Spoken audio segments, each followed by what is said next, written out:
Hello po, ma'am. Ang ganda naman po ng bahay niyo. Sino yan, Nay? Hello po. Anak, ito nga pala si Bebang, bagong katulong natin dito.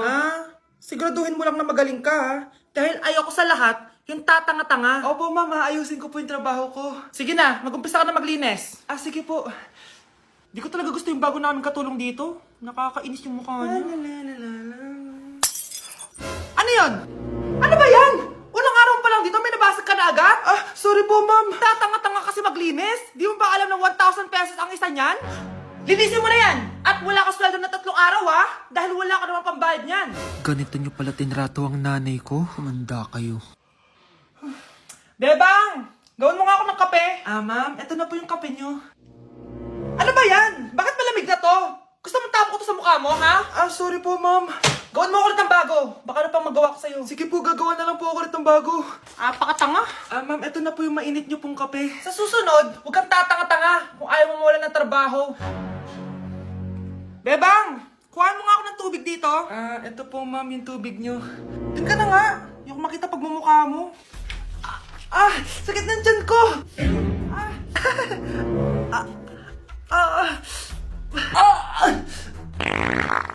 Anak! Lumabas ka muna dyan! Gusto mo nang mainit, ha? Tignan ko na lang kung hindi kumulo yung tiyan niyo dito. Ma'am, ito na po yung mainit niyo pong kape. Ito po, ma'am, yung tubig niyo. Hindi ko kayo mapapatawad sa ginawa nyo sa nanay ko. Nag-uumpisa pa lang ako sa paghihiganti ko sa inyo. Wow, Scarlett! Ang ganda naman ng bahay niyo! Pinaghirapan niya ng mga magulang ko, bes. Alam mo, parang ganito din yung bahay namin eh. Kaso mas malaki lang yung amin, tapos may swimming pool. Ganun ba, bes? In fairness, ang laki ng TV niyo Oo, 75-inch yan. Pero parang mas malaki yung sa amin. 120-inch kasi yung sa amin. Parang sine na nga eh.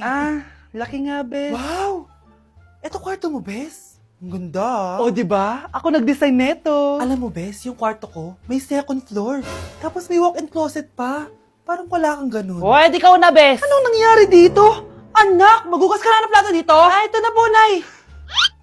Ang dami naman nito. Ay, buti na lang talaga may bida. Wow, Bes. Ang syala naman ng dishwashing soap nyo. Ito ba, bes? Alam mo ba, si Coco Martin ang may-ari neto.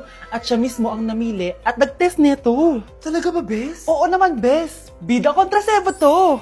Oh, diba? Natanggal agad ang sebo. Di tulad na nakasanayan. Bida sa sulit, dahil konting patak lang, madami ka na mahuhugasan. Bida sa bula, tignan mo naman, di ba? Ang dami. At syempre, bida sa bango.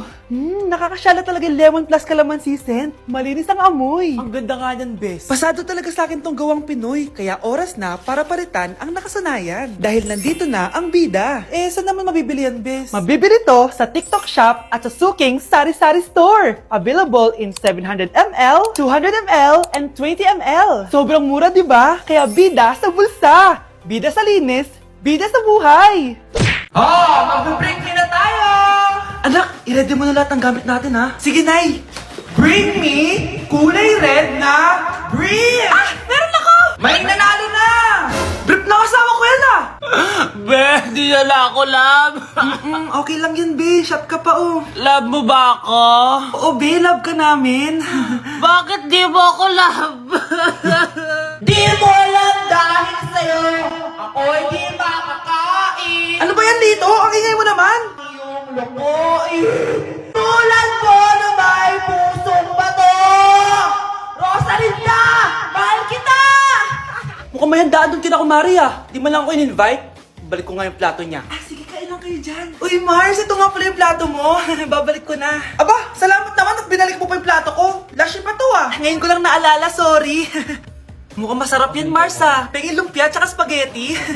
Baka gusto mo din ng fruit salad. Nakakaya naman sa'yo, no? Nay, may jowa na ako. Dito ko lang pala siya makikilala. Talaga? Pakilala mo naman sa akin. Eto siya, Nay. Hello po, tita. Magjojowa ka na nga lang. Pinsan mo pa? Hindi pala tayo pwede. Magpinsan pala tayo. Anak, ano to pinagpo-post mo sa Facebook, ha? Bakit po, Nay? Nagmumura ka dito, oh. Sabi mo, tangina, laro. Yan ba yung mga nalalaman mo sa school? Biro lang yun, Nay. Wala akong pake. I-delete mo to kung ayaw mong laruin ko yung mukha mo. Sige po, Nay. A few moments later. Wow, ang ganda naman na outfit ko. Picture nga ako. na shorts mo. Ang ganda ko dyan, no, Nay? Akala mo kinaganda mo yan? Ang pangit. Baka bastasin ka ng mga lalaki. Grabe ka naman, Nay! I-delete mo yan. Next time, magpajama ka na lang. Yung tago lahat, pati mukha mo. Wow! Thank you so much, Mommy. You know that I love chicken nuggets. Ay, di pala chicken nuggets to. Pero ang sarap. May day ko nga. Ano? Ano na naman itong pinost mo sa Facebook? Yung niluto niyo po, Nay, shinare ko lang sa Facebook. Itlog lang, ipapost mo pa? Nahiya ka naman. Dapat pinapost mo yung mga masarap na pagkain. I-delete mo yan. Lahat na lang pinapadelete mo. Tapos may nagko-comment pa sa post mo, sabi nila, ang pangit ko daw. Deserve. Alam mo, i-delete mo na lang yung Facebook mo. Tama na. I-delete mo na para tumimik na yung buhay ko. Eh, kung wag ka kayo mangyalab, sigurado tatahimik buhay mo. Akin na yung phone mo. Ako na lang magdi-delete. Bakit kita i-delete kung pwede naman kitang i-block? Hindi mo na makikita yung mga post ko. Good morning, ma'am. Ba't ang laki ng tiyan mo, Samantha? Buntis mo ako, ma'am. Hello, ma'am. Sko, ano nangyari sa mga estudyante ko? Lo, blessing kaya to, ma'am. Blessing? Nauna pa kayo sa akin, ha? Okay, nagets niyo ba? Ano yung maingay na yon? Ma'am, sorry po. Lumabas na kasi yung anak ko, eh. Tama na, baby. Ma'am, nawawala yung anak ko. Iniwan ko lang kanina dito, eh. Ilabas niyo na. Kit-kit mo? Hoy! Balik pa sa akin, anak ko! Anak mo pala to? O, salo! Yung bata! Be, may gatas ka pa dyan? Naubusan na ako eh. Ay, Be, bumili ka! Ano, pati gatas ng anak ko, ubusin mo din? Damot mo naman? Ang pangit naman ng anak mo. Aba, ano sabi mo? Che, TikTok muna ako. Uy, Be, puro ka TikTok dyan. Yung anak mo, lumabas na ng room. Baka malaglag yung sagdan. Halaan mo, para matuto siya. Hala, walang kwentang nanay to. Hoy kayo matulog na kayo. Papatin ko na yung wifi. Sige na. Buti na lang may data ako. Babe, okay na. Babe, para kang tae. Bakit naman, babe? Kasi hindi kita kayang paglaruan. Parang tanga to. Ano ba yan natin? Likot-likot mo. Nagre-review ako dito. Alam mo, kailangan mo ng jowa kasi ang boring ng buhay mo. Ate, di ko kailangan ng jowa, okay? Kailangan ko maging top 1 sa school namin. Kuya. Sino ba naman tao natutulog na nakasalamin? Ngeta naman, Kyle! Natutulog ako, di ba? Hindi ako yun natutulog ako eh. Kung ayaw matulog, magpatulog ka.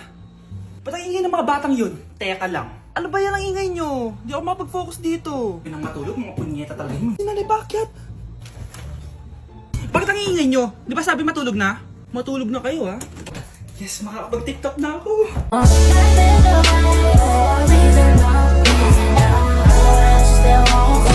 Okay, class. Last 5 minutes. Hirap naman nito. Be, ano sagot sa number 10? Huwag ka mong sa akin, Samantha. Mapapagalitan tayo kay ma'am. Tamot mo naman. Ayaw mo akong pakopyahin, ha? Bilisan nyo, class. 1 minute na lang. Ma'am, nangangopya po si Scarlett sa akin, no? Apakasinungaling mo, Samantha. May nangangopya pala dito. Bagsak ka na sa akin, Scarlett. Apakasama talaga ng ugali mo, Samantha. Nay! O anak, anyari sa'yo? Binagsak ako ng teacher ko. Naniwala kasi siya kay Samantha na nangopya daw ako. Totoo ba yun, Scarlett? Hindi, Nay. Siya talaga yung nangopya sa akin. Walang iya yan Humanda siya sa akin. Tara, anak. A few moments later. Ma'am, bakit niyo po kami pinatawag dito? Eh, kasi yung anak mo, sinungaling. Siya naman talaga yung nangopya kay Scarlett eh. Hindi po totoo yan. Para malaman natin kung sino nagsasabi ng totoo sa inyong dalawa, mag-quiz na lang kayo ulit. Patay ako nito. Humanda ka ng mapahiya, Samantha. Okay, time's up. Pass your papers. Scarlett, naka-perfect ka. Yes! Talino talaga ng anak ko. Samantha, wala kang tamang sagot. Ikaw talaga ang totoong nangungopya. Nakakahiya ka, Samantha. Humanda ka sa akin sa bahay. Tara! Huwag po, Nay. Baby, away tayo. O ano anak, puro bebe time na lang? Di ba may exam ka pa bukas? Opo, Nay. Try mo kaya mag-review para di ka puro bagsak. Diyos ko. Sige, Nay. Challenge accepted. Makaka-perfect ako sa exam bukas. Sino nagsabing hindi ko kaya mag-review? Baka Scarlett to. Ba't tumatawag na to?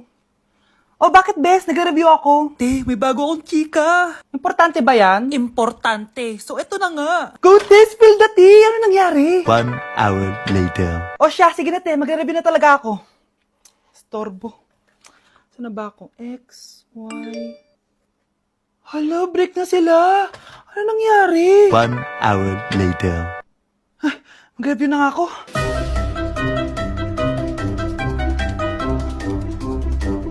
Good morning, anak! Anak, bakit ganyan itsura mo? Hanay, Nag-review ako buong gabi. Akala ko puro numbers lang yung math. Bakit may X and Y? Di bale anak, gamitin mo tong Radiance Glow Pure Blossom Elixirs ng YOU. Meron tong toner essence at illuminating serum. Ano naman yun, Nay? Ano to? Nakaka-bright, repair, at protecto ng skin. At di lang yun anak, nakaka-reduce to ng oiliness at ng skin texture. Suitable to for all skin types, kaya gamitin mo to para fresh ka bago ka mag-exam. Ay, ang fresh nga. Glass skin, no? Super lightweight at super dali lang pala i-apply nito, Nay. Go na, anak. Islay mo na yung exam mo. Good morning, class. Ready na ba kayo mag-exam? Sure nang makaka-perfect ako kasi nag-review ako. First question. Kung 5 ang kinain na pizza ni Maria at 2 ang sapatos ni Cardo, gaano kalayo ang Earth sa black hole?